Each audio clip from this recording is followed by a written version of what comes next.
चलो आ जाओ मेरे साथ।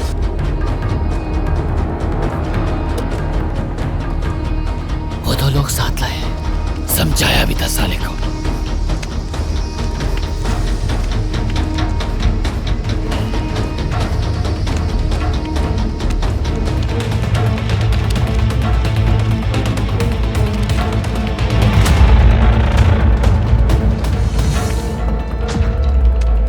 वहां मत जाओ। सरदार क्या है, हट जाओ रास्ते से। यल्दुस, मैं खुदा से दुआ करती हूँ कि वो उनकी हिफाजत करे, लेकिन इस बार ये बहुत मुश्किल नजर आता है।